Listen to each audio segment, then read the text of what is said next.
ابو موسیٰ رضی اللہ عنہ روایت کرتے ہیں نبی کریم صلی اللہ علیہ وسلم نے فرمایا اس شخص کی مثال جو اپنے رب کو یاد کرتا ہے اور جو اپنے رب کو یاد نہیں کرتا زندہ اور مردہ جیسے ہے. تو ذکر کو زندگی سے تشبیہ دی گئی ہے، یعنی جس طرح انسان زندگی کے ساتھ خوبصورت ہوتا ہے، یعنی اس کا ظاہر خوبصورت ہوتا ہے جب زندہ ہوتا ہے، جب مر جاتا ہے تو آپ دیکھیے میت کیسی لگتی ہے. تو اسی طرح ذکر کے ساتھ انسان کا باطن روشن ہوتا ہے اور خوبصورت ہوتا ہے. ذکر جو ہے یعنی اللہ کی یاد جو ہے اس کی کئی اقسام ہیں. قرآن، نماز، تسبیحات، علم کا سیکھنا سکھانا، یہ اس وقت ہم ذکر کی مجلس میں ہیں. پھر اسی طرح دوسروں کو امر بالمعروف کرنا، نہی عن المنکر کرنا. تو یہ جو ذکر ہے اس کی کسی بھی شکل میں یہ اللہ تعالیٰ کے نزدیک ہر چیز سے بہتر عمل ہے. نبی صلی اللہ علیہ وسلم نے فرمایا کیا میں تمہیں تمہارا بہترین عمل نہ بتاؤں جو تمہارے مالک کے نزدیک اچھا اور پاکیزہ ہے اور تمہارے درجات میں سب سے بلند ہے اور سونا چاندی کے خرچ کرنے سے بہتر ہے اور اللہ کی راہ میں جہاد کرتے ہوئے تمہارے کفار کی گردنیں مارنے اور ان کے تمہاری گردنیں مارنے سے بھی افضل ہے.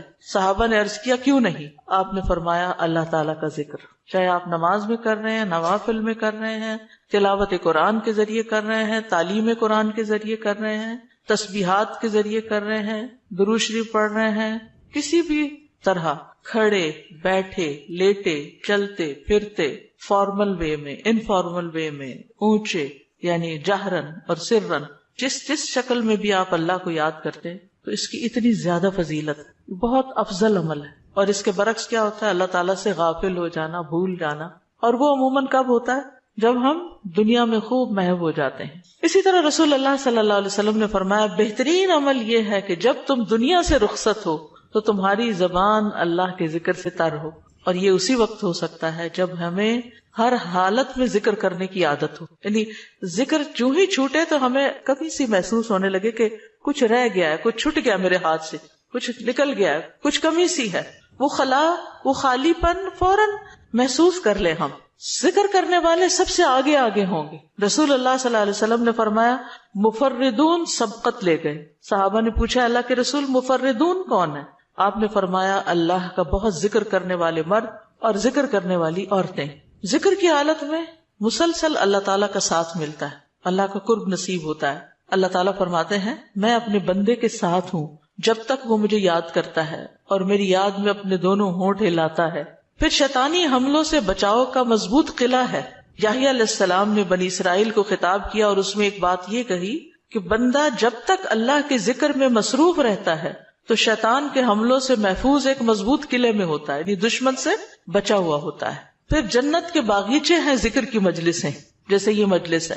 رسول اللہ صلی اللہ علیہ وسلم نے فرمایا جب تم لوگ جنت کے باغوں کے پاس سے گزرو تو کچھ کھا پی لیا کرو. صحابہ نے پوچھا جنت کے باغوں سے کیا مراد ہے؟ آپ نے فرمایا مجالس ذکر، ذکر کی مجلسیں. قیامت کے دن سب سے زیادہ قابل رشک لوگ کون ہوں گے؟ جن کے چہروں کی سفیدی دیکھنے والوں کو ڈھانپ لے گی. وہ انبیاء و شہداء نہیں ہوں گے لیکن ان کے اللہ کے قریب ہونے کی وجہ سے انبیاء و شہداء ان پہ رشک کریں گے. عرض کیا کہ اللہ کے رسول یہ کون لوگ ہوں گے جن پہ انبیاء و شہداء رشک کریں گے؟ فرمایا یہ مختلف قبیلوں کا مجموعہ ہے، مختلف قبیلوں مختلف بیک گراؤنڈ سے آئے ہوئے لوگ ہیں جو اللہ کے ذکر پہ جمع ہوتے ہیں اور عمدہ کلام کو اس طرح چن چن کر لیتے ہیں جیسے کھجور کھانے والا عمدہ کھجوریں چن چن کے لیتا ہے. تو مجھے اس حدیث کو پڑھتے ہوئے آپ لوگوں کا خیال آتا ہے کہ علم کی مجلس میں سے جو اہم اہم نکتے ہیں وہ آپ اپنے پاس محفوظ کرتے جاتے ہیں. کچھ باتیں دل میں یاد ہیں اور کچھ قلم سے یعنی نوٹ بک میں نوٹ کرتے جا رہے ہیں. تو ایسی مجلسیں جو ہیں وہ انسان کے لیے ایک بہت بڑی نعمت ہے. پھر ذکر نہ کرنا باعث حسرت ہے. یاد رکھیے جب میں ذکر کا لفظ بولتی ہوں نا تو ذکر کی ساری اقسام ذہن میں لایا کریں، کیونکہ ہمارے ہاں ذکر صرف اللہ ہو کرنے کا نام بن گیا ہے. ذکر کی مجلس کیا ہے جس میں سارے لوگ بیٹھ کے اندھیرا کر دیں اور پھر وہ اس انداز میں ذکر کریں کہ سارے ایک نعرے کی شکل میں اور مل کے کوئی آوازیں بلند کریں. صحابہ سے ایسے کوئی طریقے منقول نہیں ہیں. وہاں صحابہ کرام نبی صلی اللہ علیہ وسلم کی مجالس میں جو بیٹھ کے علم حاصل کرتے تھے اس کو بھی ذکر کی مجلس سمجھتے تھے اور ویسے بھی اکٹھے بیٹھ کر اللہ کو یاد کرتے تھے. جیسے مسجد نبی میں ایک دفعہ آپ تشریف لے گئے، 2 جماعتیں تھی، کچھ علم سکھا رہے تھے اور کچھ بیٹھ کے ویسے ہی تسبیحات پڑھ رہے تھے اپنی اپنی. تو آپ علم والوں کے پاس گئے تو یہ بھی ذکر کی مجلس ہوتی ہے، یعنی علم کا سیکھنا سکھانا، اور بیٹھ کے تسبیح پڑھتے رہنا، ذکر کرتے رہنا، جیسے آپ حرم میں بیٹھ کے کرتے ہیں، کسی مسجد میں بیٹھے ہوتے ہیں، اس کے لیے ضروری نہیں ہوتا کہ کوئی تسبیحات کرنے کے لیے باقاعدہ لوگوں کو دعوت دے کر کوئی ایسے حلقے اکٹھے کیے جائیں۔ ذکر نہ کرنا باعث حسرت ہے۔ نبی صلی اللہ علیہ وسلم نے فرمایا جو لوگ کسی جگہ پر مجلس کریں لیکن اس میں اللہ کا ذکر نہ کریں اور نبی صلی اللہ علیہ وسلم پر درود نہ بھیجیں تو وہ ان کے لیے قیامت کے دن باعث حسرت ہوگی۔ اگرچہ وہ اجر و ثواب کی بنیاد پر جنت میں داخل ہو جائیں گے لیکن انہیں حسرت ہوگی کہ ہم نے یہ وقت کیوں گنوا دیا۔ ذکر نہ کرنے والے بدترین مخلوق ہیں، بد نصیب لوگ ہیں۔ عمر ابن ابسہ سے روایت ہے، رسول اللہ صلی اللہ علیہ وسلم نے فرمایا جب بھی سورج چڑھتا ہے اللہ عز و جل کی ہر ایک مخلوق اللہ عز و جل کی تسبیح اور حمد و ثنا بیان کرتی، یعنی صبح ہوتے ہی ساری مخلوق ذکر میں لگ جاتی، لیکن شیطان اور اولاد آدم میں سے آتا قسم کے لوگ ذکر نہیں کرتے۔ تو میں نے بنی آدم میں آتا قسم کے لوگوں کے بارے میں سوال کیا، آپ نے فرمایا بدترین مخلوق، یا فرمایا اللہ کی مخلوق میں سے بدترین لوگ، یعنی آسمان و زمین، سورج چاند ستارے درخت شجر حجر ہر چیز ذکر میں مشغول ہے سوائے ان لوگوں کے جو سو کے وقت گزار رہے ہیں یا غفلت میں پڑے ہوئے ہیں۔ حدیث نمبر 42، دو محبوب کلمات۔ عن ابی ہریرہ رضی اللہ عنہ قال قال النبی صلی اللہ علیہ وسلم کلمتان حبیبتان الی الرحمن خفیفتان علی اللسان ثقیلتان فی المیزان سبحان اللہ وبحمدہ سبحان اللہ العظیم۔ کتاب التوحید۔ ابو ہریرہ رضی اللہ عنہ روایت کرتے ہیں نبی کریم صلی اللہ علیہ وسلم نے فرمایا دو کلمے رحمان کو بہت محبوب ہیں، زبان پر بہت ہلکے ہیں لیکن قیامت کے دن ترازو میں بہت بھاری ہوں گے۔ سبحان اللہ و بحمدہ سبحان اللہ العظیم۔ اللہ اپنی حمد کے ساتھ پاک ہے، اللہ پاک ہے جو بہت عظمت والا ہے۔ تو جیسے ہم جانتے ہیں کہ نفلی عبادت میں افضل عمل اللہ کا ذکر ہے، تو یہاں پر اس ذکر کی خاص شکل بتائی گئی کہ اللہ تعالیٰ کی حمد و ثنا اور پاکی بیان کرنا۔ سبحانہ کا مطلب کیا ہوتا ہے؟ کہ وہ پاک ہے۔ تو جس کلام میں، جس ذکر میں اللہ تعالیٰ کی پاکی بیان کی جائے، تسبیح بیان کی جائے اور حمد و ثنا بیان کی جائے، وہ اللہ تعالیٰ کا چنا ہوا کلام ہے۔ رسول اللہ صلی اللہ علیہ وسلم سے سوال کیا گیا کون سا کلام افضل ہے؟ آپ نے فرمایا جو اللہ نے اپنے فرشتوں اور بندوں کے لیے چنا۔ کیا فرمایا؟ جو اللہ نے اپنے فرشتوں اور اپنے بندوں کے لیے چنا۔ سبحان اللہ و بحمدہ، ٹھیک ہے، سبحان اللہ و بحمدہ۔ یہ تمام مخلوق کی نماز ہے، تمام مخلوق کی نماز ہے۔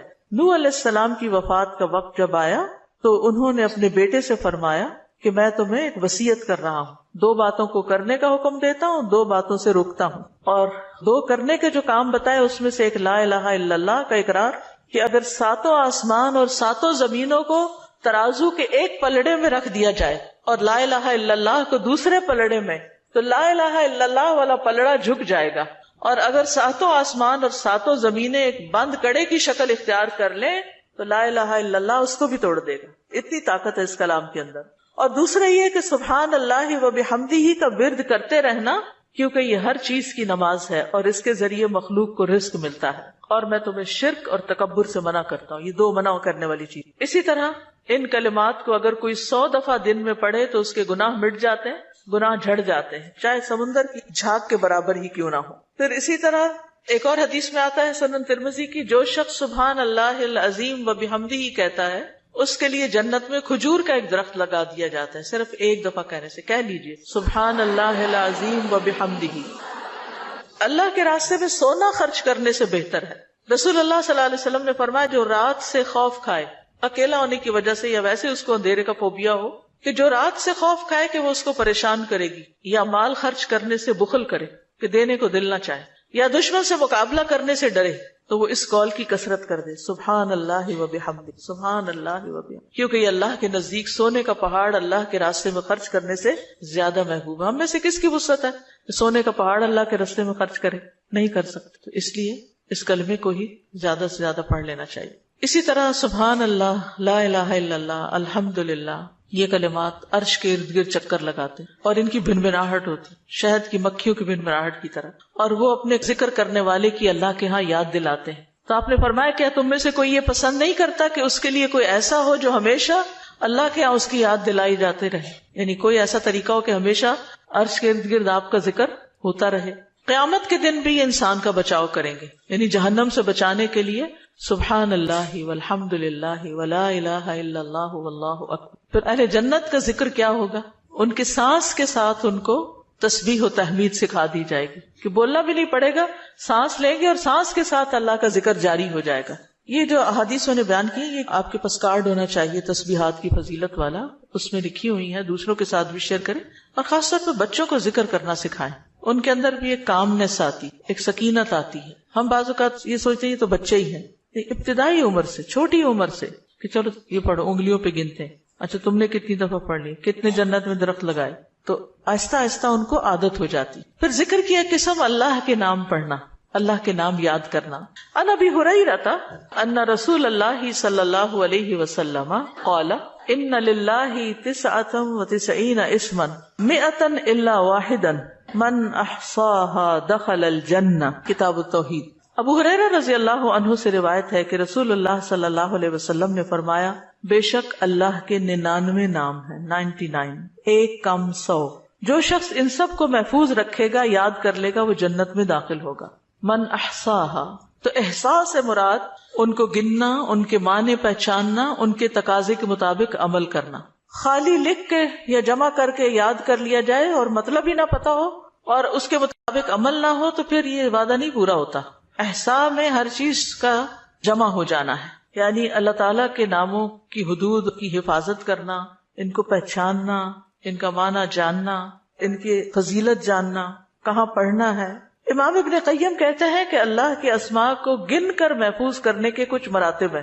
بندہ جب ان ناموں کو یاد کر لیتا ہے تو وہ جنت میں داخل ہو جاتا ہے اور یہی اس کی سعادت اور نجات اور فلاح کا مرکز ہے. وہ کہتے ہیں پہلا مرتبہ ان کے الفاظ کو گننا اور شمار کرنا، دوسرا مرتبہ ان کے معنی اور مدلول کو سمجھنا، تیسرا مرتبہ ان کے ساتھ دعا مانگنا. قرآن میں آتا نا وَلِلَّهِ الْأَسْمَاءُ الْحُسْنَى فَادْعُوهُ بِهَا، اور اللہ ہی کے لیے ہیں اچھے اچھے نام، بس تم اس کو ان کے ساتھ پکارو، اللہ کے نام لے کے. جیسے یا حی یا قیوم، یا اللہ، یا رب، یا رحمان، یا رحیم، یا کریم، یا ذی الجلال والاکرام، اور باقی بھی اسی طرح. پھر ہے دعا مانگنے کے 2 مرتبے ہیں. نمبر 1 دعا العبادہ، یعنی اللہ کی تعریف ان ناموں کے ساتھ کرنا. ہمارا رب رحیم ہے، کریم ہے، تو یہ تعریف عبادت کی دعا ہوتی ہے، دعا العبادہ کہتے ہیں اس کو. اور دوسرا ہے دعا المسئلہ، طلب اور مانگنے کی دعا، کہ ان ناموں کے ساتھ پکار کے اللہ کو پھر سوال کرنا. اور اسماء حسنہ کے ساتھ یہ نہیں کہ اپنی طرف سے اللہ تعالیٰ کا کوئی نام بنا کے اور پھر اس سے دعا کرنا، یا موجود، یا ذات، یا شیء، اس طرح کی باتیں نہیں، بلکہ اللہ کے جو پراپر نام قرآن و سنت سے ثابت ہیں ان کے ساتھ دعا مانگنا. تو یاد رکھیے کہ اللہ کی پہچان یہ علم کا پہلا مرتبہ ہے. سب سے پہلے جس کو جاننا چاہیے، جس کے بارے میں ہمیں معلوم ہونا چاہیے کہ وہ کون ہے، وہ اللہ رب العزت. فَاعْلَمْ أَنَّهُ لَا إِلَٰهَ إِلَّا هُوَ، جان لو کہ اللہ کے سوا کوئی الہ نہیں. یہ علم ہر ایک پر فرض ہے کہ ہمارا خالق کون ہے، ہمارا مالک کون ہے، ہمارا رازق کون ہے، ہمارا معبود کون ہے، ہماری مشکل کشا کون ہے، ہمارا حاجت روا کون ہے، اور جو بھی اللہ تعالیٰ کے باقی نام ہے، پہچان. یہ علم تمام علوم سے افضل ہے، کیونکہ جب ایک انسان، کوئی بچہ، بوڑھا، جوان اللہ تعالیٰ کو جان لیتا ہے نا، تب ہی اس کی زندگی درست ہوتی، تبھی اس کو واقعی ہدایت ملتی، تبھی وہ اللہ کے لیے سب کچھ کرتا ہے، تبھی اس کے اندر تقویٰ پیدا ہوتا ہے، تبھی وہ حلال حرام کی تمیز کرتا ہے. کیونکہ یہ سب کچھ کرنا اس کے لیے اللہ نے اپنی عبادت کے لیے پیدا کیا، اور اگر ہم اللہ ہی کو نہیں پہچانتے تو عبادت کس کی کر رہے ہیں؟ تو پہلا کام اللہ کی پہچان ہے، اللہ کی معرفت، خود بھی اور اپنی آل اولاد کو بھی اور اپنے آس پاس کے لوگوں. اور اللہ کی پہچان کے لیے اللہ کے ناموں کا علم حاصل کرنا ضروری. پھر اس سے ایمان میں بھی اضافہ ہوتا ہے. جتنا جتنا آپ اللہ کو زیادہ جانتے چلے جاتے ہیں اتنا اتنا آپ کا ایمان بڑھتا ہے. اسی لیے اس کو اشرف العلوم کہا گیا ہے کہ تمام علوم کا سردار ہے یہ. پھر اسی طرح اللہ تعالیٰ کے ناموں کو پڑھنے، یاد کرنے، جاننے، سمجھنے کے بارے میں کچھ اصول و قواعد ہیں. اس میں پہلی بات یہ کہ اللہ کے تمام نام توقیفی ہیں، اس میں عقل کی کوئی گنجائش نہیں، یعنی بذریعہ وحی معلوم ہوئے. ہم اپنے پسند سے اللہ کا کوئی نام نہیں رکھ سکتے.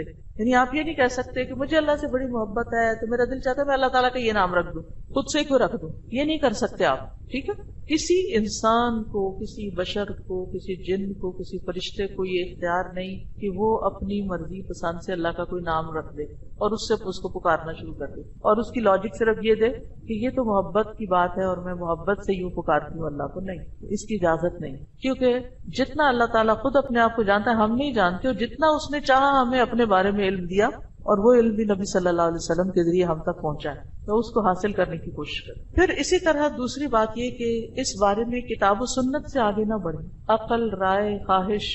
امام احمد کہتے ہیں اللہ کی صفت نہیں بیان کی جائے گی مگر وہی جو خود اس نے اپنی ذات کی بیان فرمائی ہے یا رسول اللہ صلی اللہ علیہ وسلم نے بیان کی ہے. ہم قرآن و سنت سے آگے نہیں بڑھیں گے, خود یا کسی عالم یا کسی اور انسان کے بتائے ہوئے نام کے مطابق نہیں کام کریں گے. پھر اگلی بات یہ کہ اللہ کے ناموں میں الحاد سے بچنا چاہیے. الحاد سے, الحاد کا مطلب کیا ہے؟ سیدھے رستے سے ہٹ جانا. لحد ہوتی ہے نا وہ قبر جو بغلی قبر ہوتی ہے, نیچے گڑھا کھودتے کھودتے سائڈ پہ قبر کھودنا شروع کر دیا. تو اس کی بہت سی صورتیں ہو سکتی, جیسے اللہ کے کسی نام کا انکار کر دیا جائے, یا نام جن صفات پر دلالت کر رہے ہیں ان کا انکار کر دیا جائے, جیسے امت میں کچھ ایسے فرقے گزرے ہیں کہ جو یہ کام کرتے رہے ہیں. پھر اسی طرح بغیر تحریف, تعطیل, تکییف اور تمثیل کے اسماء و صفات پر ایمان لانا ضروری. تحریف یعنی خود تبدیلی کرنا, تعطیل یعنی کسی صفت کو معطل کر دینا, تکییف کسی کیفیت کو بتانا, تمثیل یعنی مثال بیان کرنا, ان چیزوں سے بچنا چاہیے. پھر ایک اہم بات یہ بھی یاد رکھیے کہ 99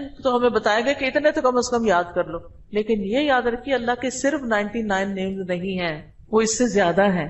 اس لیے بعض کتابوں میں آپ کو زیادہ بھی ملیں گے, لیکن یہاں مراد کیا ہے کہ یعنی اتنے تو زبانی یاد کر سکتا ہے انسان, یا آسانی سے ہر ایک کو معلوم ہو ہی سکتے ہیں.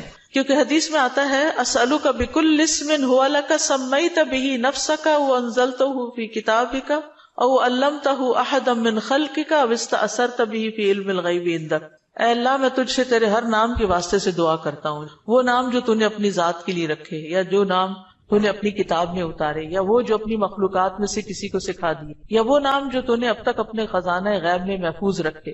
جس سے کیا پتہ چلتا ہے کہ کچھ نام تو خزانہ غیب میں ہے. اور جیسے حدیث شفاعت میں آتا ہے نا کہ نبی صلی اللہ علیہ وسلم کو اللہ تعالیٰ قیامت کے دن اپنی حمد و ثنا بیان کرنے کی تعریف کرنے کے لیے وہ کچھ سکھائیں گے جو اس سے پہلے نہیں سکھائی ہوگی وہ تعریف, تو اس کے ذریعے نبی صلی اللہ علیہ وسلم اللہ کی تعریف بیان کریں گے. یعنی وہ علم ابھی تک نبی صلی اللہ علیہ وسلم کے پاس بھی نہیں, وہ قیامت کے دن دیا جائے گا, جس کی بنا پر آپ اللہ تعالیٰ کی تعریف کریں گے, پھر دعا کریں گے, اور پھر آپ کو شفاعت کا اذن دیا جائے گا, جو شفاعت کبریٰ کی حدیث آتی ہے. الہدیٰ نے اللہ تعالیٰ کے ناموں کا ایک کارڈ ریوائز کر کے چھاپا تھا, جس میں قرآن اور سنت کی دلیل سے وہ نام دیے گئے ہیں, اور باقی جو تاج کمپنی کے چھپے ہوئے نام, ان میں کچھ نام ایسے ہیں جو اللہ کے نام نہیں ہیں, وہ اللہ تعالیٰ کے افعال ہیں جن سے لوگوں نے خود نام بنا لیے. جیسے المذل اللہ کا نام نہیں ہے, یہ اللہ کا نام نہیں ہے, لیکن ذلت دینے والا اللہ ہے, تو ذل من تشاء, تو اس سے لوگوں نے نام اسم فائل کر کے تو مذل بنا لیا. تو یہ نام نکال دینے چاہیے, ٹھیک ہے, کیونکہ یہ قرآن و سنت سے نہیں ملتے. تو کچھ اللہ تعالیٰ کے نام ہیں, صفات ہیں, اور کچھ افعال بھی ہیں کہ اللہ تعالیٰ کیا کیا کرتا ہے. تو قرآن سے ہمیں وہ بھی پتہ چلتا ہے کہ اللہ تعالیٰ کیا کرتا ہے, اسے زندگی دیتا ہے, موت دیتا ہے, رزق دیتا ہے, وغیرہ وغیرہ. حدیث نمبر 44, پورے یقین کے ساتھ دعا کرنا. دعا بھی ذکری کی ایک قسم ہے. ان انس قال قال رسول اللہ صلی اللہ علیہ وسلم اذا دعوتم اللہ فاعزموا فی الدعاء ولا یقولن احدکم ان شئت فاعطنی فان اللہ لا مستکرہ لہ. انس رضی اللہ عنہ روایت کرتے ہیں کہ رسول اللہ صلی اللہ علیہ وسلم نے فرمایا, جب تم اللہ کو پکارو تو پکارنے میں عزم رکھو, یعنی اچھی طرح پکارو, اور تم میں سے ہرگز کوئی یوں نہ کہے کہ اگر تو مجھے چاہے تو عطا کر دے, چاہے تو نہ کرے. یعنی لکھا ہوا نہیں یہاں, لیکن مطلب یہی بنتا ہے, کیونکہ اللہ کو کوئی بھی مجبور نہیں کر سکتا. ٹھیک ہے, تو یہاں دعا مانگنے کا ادب سکھایا گیا ہے کہ دعا پورے یقین کے ساتھ مانگنی چاہیے. یا اللہ تو دے سکتا ہے, تو مجھے عطا کر. یہ نہ کہے تو چاہے تو عطا کر, وہ تو دینے پہ قادر ہے, اس سے پورے یقین اور عزم کے ساتھ دعا کریں. اسی طرح دعا مانگنے کے کچھ اور آداب بھی ہیں. مسئلہ یہ کہ غافل دل سے دعا نہ کریں, کیونکہ اللہ تعالیٰ بے پرواہ دل کی دعا قبول نہیں کرتا. پھر یقین سے دعا کریں کہ قبولیت کا یقین ہو کہ نہیں اللہ تعالیٰ سنتا ہے, یہ نہیں اب پتہ نہیں سنے گا کہ نہیں، بہت مانگی ہے ابھی تک تو ہماری بات نہیں مانی گئی، پتہ نہیں آگے کیا ہوگا، میری تو سنتا ہی نہیں، نعوذ باللہ ایسی باتیں نہیں کرنی چاہیے. آپ کہ اللہ آپ کے تو بس میں ہے سب کچھ، آپ تو سب کچھ کر سکتے ہیں. پھر اسی طرح بغیر ہچکچاہٹ کے رب سے دعا کرنی چاہیے. کس سے؟ بغیر ہچکچاہٹ کے، پورے یقین سے. نبی صلی اللہ علیہ وسلم نے فرمایا جب تم میں سے کوئی آدمی اللہ کے سامنے اپنی خواہش کا اظہار کرے تو وہ زیادہ سے زیادہ مانگے، کیونکہ وہ اپنے رب سے مانگ رہا ہوتا ہے عز و جل سے، وہ سب کچھ کر سکتا ہے. پھر خشوع و خضوع اور عاجزی سے مانگے. ادعوا ربکم تضرعا وخفیا انہ لا يحب المعتدین. پھر گریہ و زاری، رو دھو کے مانگے. آپ دیکھیں کس طرح بچے جب انہیں کوئی چیز چاہیے ہوتی ہے تو بلا وجہ بھی رونا شروع کر دیتے ہیں. تکرار اور اصرار سے دعا کریں. نبی صلی اللہ علیہ وسلم بعض اوقات 3 بار ایک دعا دہراتے تھے. آپ نے فرمایا جس شخص نے 3 بار اللہ سے جنت مانگی تو جنت کہتی ہے اللہ اسے جنت میں داخل کر دے، اور جو شخص 3 مرتبہ آگ سے پناہ مانگے تو دوزخ کہتی ہے اللہ اس کو آگ سے پناہ دے دے. پھر دعا میں جلد بازی نہ کرے. تو بندہ جب تک جلد بازی نہ کرے دعا قبول کی جاتی رہتی. یعنی جلد بازی کیا ہے کہ مایوس ہو کے انسان تھک جائے اور دعا مانگنا چھوڑ دے، یہ نہیں ہونا چاہیے. جی استاذہ، جو اللہ تعالیٰ کے جو نام ہے اور جو ان کے صفات ہیں یہ ریلیٹ کرتے ہیں نا آپس میں؟ اس کی ساری صفات اس کے ناموں میں، یعنی ناموں میں ہی اس کی صفات. یعنی ذکر کی ایک قسم جو ہے نا غور و فکر بھی ہے کائنات میں، اور اس کے ذریعے اللہ کو یاد کرنا. کیونکہ جتنی تقصیر ہم کرتے ہیں کمی کوتاہی دعا میں، وہ اسی وجہ سے کرتے ہیں کہ ہمیں اللہ کی پہچان نہیں ہوتی. آپ دیکھیے جب ہمیں لوگوں کی پہچان ہوتی ہے نا کہ کون کتنا سخی ہے تو ہمیں اس سے اسی کے مطابق توقع ہوتی. امی سے عیدی اتنی ملے گی اور ابا سے اتنی ملے گی، کیونکہ ہم دونوں کا مزاج پہچانتے ہیں کہ کون کتنا دیتا ہے. اسی طرح خالہ مامی دادی سب کا پتہ ہوتا ہے کہ کون کیا کرتا ہے. تو اگر انسانوں کا تھوڑا بہت ہمیں پتا ہوتا ہے اور اس کے مطابق ہی ہماری ایکسپیکٹیشن ہوتی ہے، تو جس کو اللہ کا پتا چل جائے کہ وہ کیا عظیم ہستی ہے، پھر اس کی دعا کی ایکسپیکٹیشن کتنی بڑی ہوگی کہ وہ کیا کچھ نہیں دے سکتا اور کیا کچھ اس سے مانگنا چاہیے.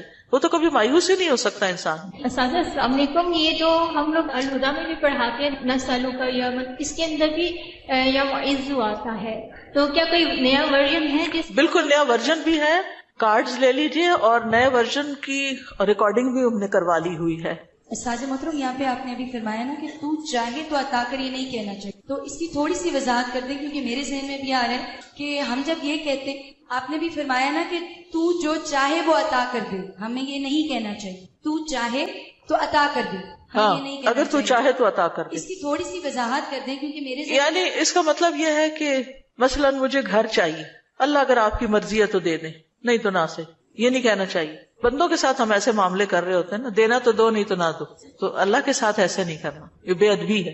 استاذہ یہ جو آپ نے کہا کہ جس کا آخری کلام لا الہ الا اللہ ہوگا تو وہ جنت میں جائے گا، جیسے ہماری آنٹی حالت نیزہ سے 2 دن پہلے ہم نے ان کو پڑھایا، انہوں نے ورد کیا، اس کے بعد وہ کومے میں چلے گئی، تو ان کے لیے ہم یہ امید رکھ سکتے ہیں کہ ان کا آخری کلام یہی ہے لا الہ الا اللہ؟ یعنی آخری بات جو کی وہ لا الہ الا اللہ تھی، چاہے اس کے بعد 1 دن بعد فوت ہوئے یا 2 دن بعد.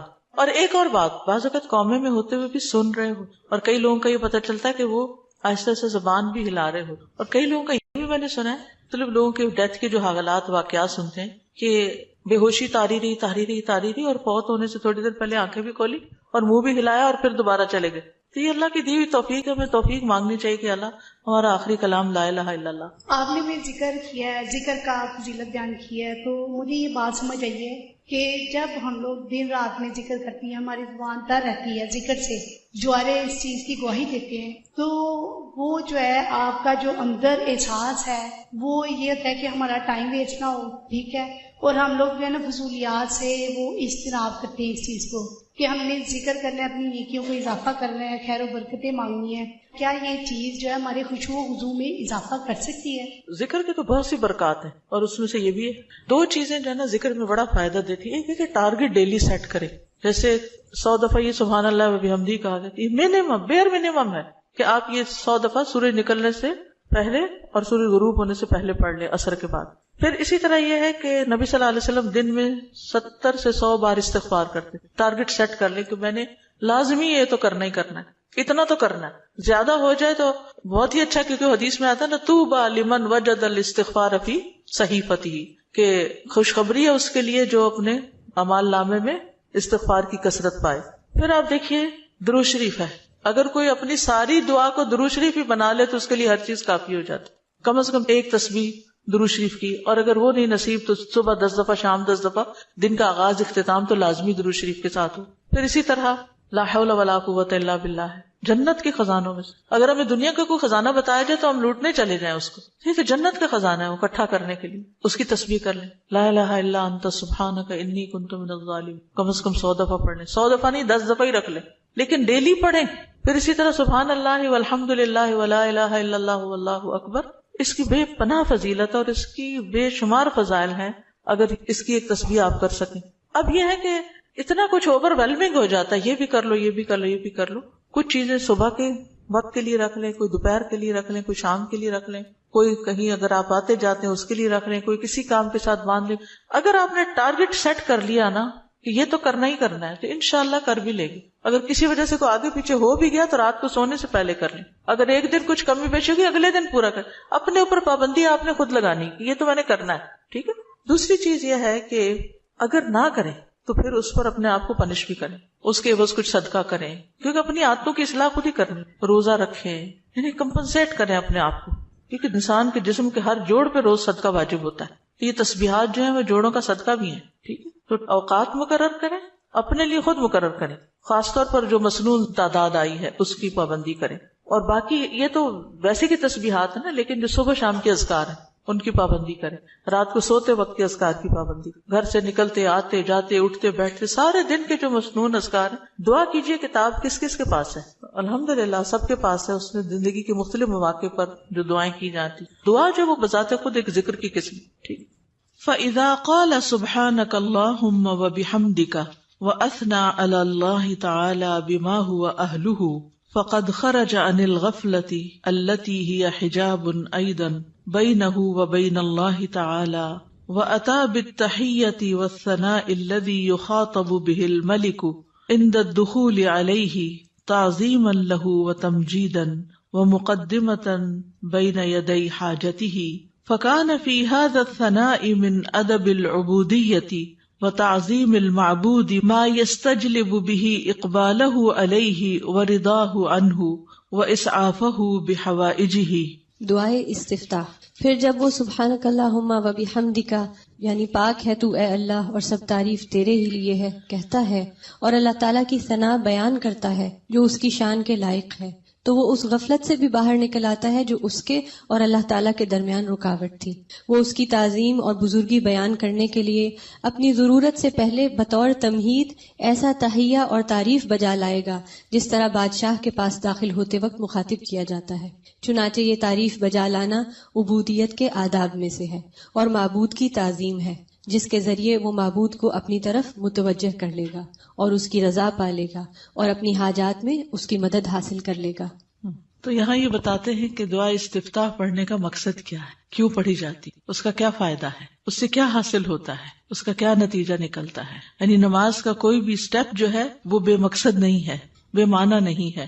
ایسے ہی کچھ چیزوں کو اکٹھا کر کے نماز نہیں بنا دی گئی، بلکہ اس کے پیچھے ایک حکمت ہے. فَإِذَا قَالَ سُبْحَانَكَ اللَّهُمَّ وَبِحَمْدِكَ، پھر جب وہ کہتا ہے سبحانک پاک ہے تو، اللہم اے اللہ، وَبِحَمْدِكَ اور ساتھ تیری تعریف کے یا سب تعریف تیرے لیے ہے، وَأَثْنَى عَلَى اللَّهِ تَعَالَى اور وہ ثنا بیان کرتا ہے اللہ سبحانہ تعالیٰ کی، بِمَا هُوَ أَهْلُهُ جس کا وہ اہل ہے، فَقَدْ خَرَجَ عَنِ الْغَفْلَةِ تو تحقیق وہ غفلت سے نکل آتا ہے، الَّتِي هِيَ حِجَابٌ أَيْضًا بَيْنَهُ وَبَيْنَ اللَّهِ تَعَالَى وہ غفلت جو حجاب ہے، ایک پردہ ہے، ایضًا بھی یعنی وہ بھی ایک پردہ ہے اس بندے کے درمیان اور اللہ تعالیٰ کے درمیان.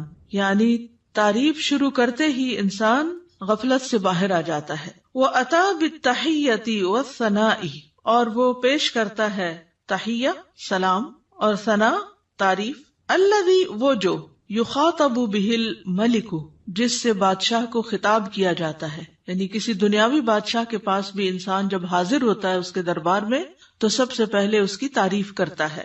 عند الدخول علیہ اس کے پاس داخل ہونے کے وقت، تعظیما لہ و تمجیدا اس کی تعظیم کرتے ہوئے اور اس کی بزرگی بیان کرتے ہوئے، ومقدمتا بین یدی حاجتہ اور اپنی حاجت پیش کرنے سے پہلے تمہید کے طور پر، مقدمہ تمہید یعنی مقدمے کے طور پر، فکان فی ھذا الثناء، تو یہ تعریف جو ہے اس میں من ادب العبودیتی، یہ عبودیت کے آداب یا مینرز میں سے ہے، وتعظیم المعبودی، اور معبود کی تعظیم ہے، یعنی یہ اللہ سبحانہ تعالیٰ کی تعظیم کے لیے ہم ثنا پڑھتے ہیں شروع میں، سبحانک اللہم وبحمدک وتبارک اسمک وغیرہ، ما یستجلب بہ اقبالہ علیہ، جس کے ذریعے وہ کھینچ لاتا ہے یا متوجہ کر لیتا ہے اللہ سبحانہ تعالیٰ کی توجہ اپنی طرف، اقبالہ علیہ، اس کی توجہ اپنی طرف، ورضاہ عنہ، اور اس کی رضا، واسعافہ بحوائجہ، اور اس کی مدد کرنا۔ اسعاف آپ نے دیکھا ہوگا فرسٹ ایڈ کی جو ایمبولینسز ہوتی ہیں ان کے اوپر لکھا ہوتا ہے، یعنی فوری مدد طلب کرنا، بحوائجہ، اپنی حاجات میں۔ تو یہ تعریف انسان کے لیے بہت فائدہ مند ثابت ہوتی ہے۔ کیا کیا فائدے اس میں بتائے گئے ہیں؟ نمبر 1، انسان غفلت سے نکل آتا ہے، ٹھیک ہے، خرج عن الغفلۃ التی ہی حجاب ایضا بینہ وبین اللہ تعالی۔ دوسری بات کیا ہے کہ وہ ملاقات سے پہلے یا ابتدا میں، جیسے کسی بھی بادشاہ کے پاس جانے کا ایک ادب، ایک پروٹوکول ہوتا ہے، تو یہاں بندہ تحیہ اور ثنا سے کام لیتا ہے، اور اس سے کیا فائدہ ہوتا ہے کہ ایک تو جو ہمارے اوپر ادب آداب کا حق ہے وہ ادا ہوتا ہے، دوسری طرف یہ کہ معبود کی تعظیم ہوتی ہے، معبود یا رب ہماری طرف متوجہ ہوتا ہے، وہ راضی ہوتا ہے، اور بندے کی مدد کرنے میں وہ جلدی کرتا ہے۔ تو یہ فائدے ہیں دراصل ثنا پڑھنے کے۔ حقیقت یہ ہے کہ اللہ سبحانہ تعالیٰ کی ذات ہی قابل تعریف ہے۔ سورۃ ہود میں آتا ہے انہ حمید مجید، بے شک وہ بے حد تعریف کیا گیا، بڑی شان والا ہے، یعنی اللہ سبحانہ تعالیٰ کی شان بڑی بلند ہے، تو اس کی تعریف ہونی ہی چاہیے۔ دنیا میں آپ دیکھیں کہ کسی انسان نے اگر کوئی اچیومنٹ کی ہو، کوئی بڑا کام کیا ہو، تو دور بیٹھے بھی لوگ، نہ جاننے والے بھی اس کی تعریف کرتے رہتے ہیں کہ بڑا کمال کیا اس نے، فلاں چیز ایجاد کر دی ہے، فلاں چیز بنا دی ہے، فلاں کام کیا۔ تو اس بندے کو نہیں پتا ہوتا کہ کون کون اس کی تعریفیں کر رہا ہے، لیکن جب اس کی ذات سے کسی کو فائدہ پہنچتا ہے تو جس کو فائدہ پہنچتا ہے وہ خود ہی تعریف کے لیے آگے آ جاتا ہے۔ تب آپ دیکھیے کہ اللہ سبحانہ تعالیٰ کی ذات سے ہمیں کتنا فائدہ پہنچ رہا ہے اور کیا کیا کمالات ہیں۔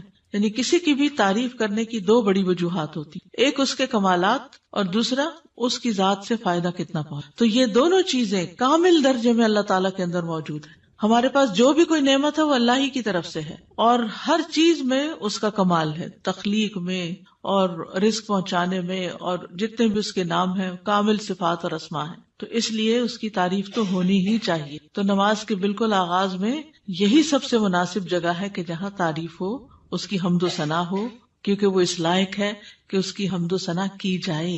یعنی آپ دیکھیے کہ جب کوئی حمد و ثنا کے لائق ہوتا ہے تو اس کی اگر کوئی تعریف نہیں بھی کرے تو اس کو تو کوئی نقصان نہیں، کیونکہ وہ تو ہے ہی قابل تعریف۔ نقصان کس کا ہوتا ہے کہ جو دیکھ رہا ہے، جو فائدہ اٹھا رہا ہے، وہ چپ بیٹھا ہے، وہ کوئی تعریف نہیں کر رہا۔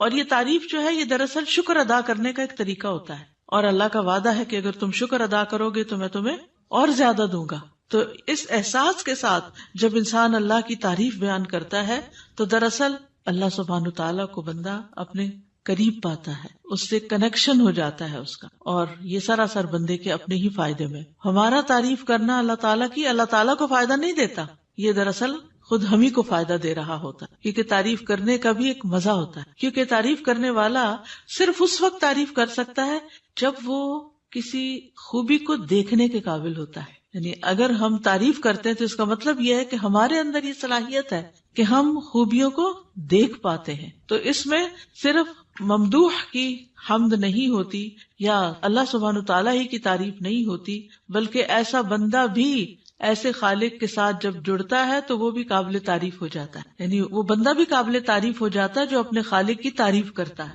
کیونکہ ناشکرے لوگ کسی کو بھی اچھے نہیں لگتے، پسند نہیں آتے، اور وہ لوگ جو اپنی آنکھیں ہی بند رکھیں اور غفلت کا شکار رہیں اور سوئے پڑے رہیں اور اللہ کی نعمتوں کو دیکھ ہی نہ سکیں یا اس سے ناراض رہیں، ایسے لوگ دراصل اپنا ہی نقصان کرتے ہیں۔ ایک حدیث سے ہمیں پتہ چلتا ہے کہ بندے اگر اللہ تعالیٰ کو دیکھ لیں تو اور بھی زیادہ اس کی تعریف کریں۔ ابھی تو بن دیکھے کرتے ہیں نا، اس کی نشانیاں دیکھ دیکھ کے،